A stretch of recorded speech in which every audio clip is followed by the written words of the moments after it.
We're just under a month into 2025, and there is a lot of turmoil politically that could have an impact on your finances.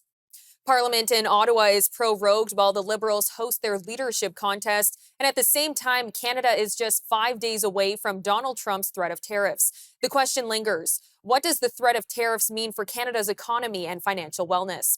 We're now joined by Brendan Caldwell, director at Caldwell Securities Ltd, to unpack exactly that. Brendan, thank you for joining me today. Thank you. Should be a good one, Theresa. Now, with President Trump's first week in office under our belts and a potential Canadian election on the horizon, it's safe to say there's a lot to recap only a month into 2025. So what would you say some key moments in 2025 have been, and how are they going to influence Canada's financial wellness? Well, obviously, President Trump taking office Monday of last week was, as they would say, kind of a big deal, or as he would say, huge. Um, I think I will pause you, and we can bet on this.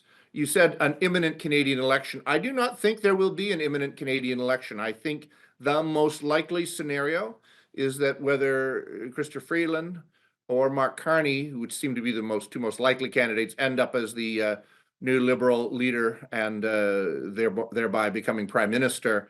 I don't think that the NDP is going to force an election anytime soon after that. I expect that it'll be no sooner than the summer and probably the autumn before we actually have an election here. The election in Ontario, however, is apparently coming much, much sooner. So I think even the Ontario government knows that it's got some time, because the feds will not be calling elections soon. To your question about Mr. Trump becoming president, he has made a lot of pronouncements, including getting a 25% tariff up against the Canadians, and as well as many other countries. But not surprisingly, he hasn't done anything about it, because I think, like annexing Greenland, it's one thing to say a thing, it's another thing to actually get her done. And I think there's a ways between here and getting her done in terms of tariffs on Canada. Now, on that topic of tariffs, the worry right now is, what is Canada supposed to do? So what happens if Canada proposes a similar 25% trade tariff on the US? What industries do you think will be most affected?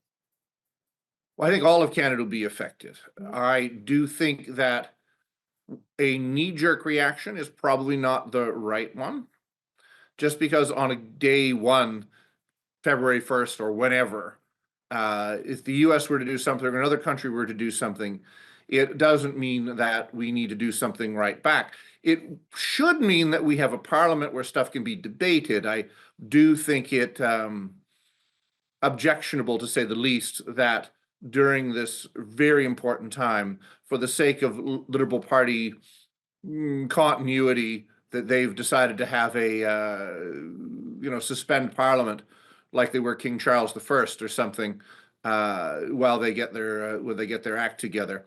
So I do think we should have a deliberated, coordinated approach as a country. To borrow from an American founding father, I think Ben Franklin, if we do not hang together, we shall all surely hang separately. So I don't think that the provinces running off and creating their own foreign policy, the United States, is the right way of doing it, because there's nothing more that President Trump would like than divide and conquer. And with President Trump's inauguration and the launch of his and Melania's cryptocurrencies, Trump and Melania Coin, how do you think regulations and the markets will respond to cryptocurrencies moving forward? Well, generally the markets have been favorable. I believe I know the Trump coin did extraordinarily well in the days leading up to the inauguration. May have come back down somewhat here. I don't know the exact prices, but there has certainly been a more favorable attitude toward the so-called cryptocurrencies. I think there may be some bubble in them at the moment. I wouldn't be surprised if we saw some settling down of those. I think it remains to be seen, this new revelation out of China, this new AI platform called DeepSeek, Mhm. which has rattled markets, the tech markets and the crypto markets in specific. I think it remains to be seen what the impact of that's going to be, but I think it'll be interesting all around, um, what the reaction will be. I think we're probably at peak Bitcoin right now for the moment. Well, Brent, as always, thank you so much for your time. Thank you, Theresa.